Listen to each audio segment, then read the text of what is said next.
What's the meaning of backshift?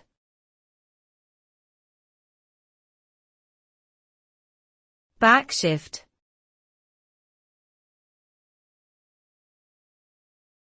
Backshift.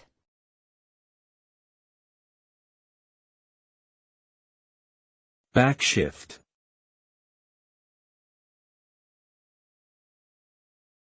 Backshift.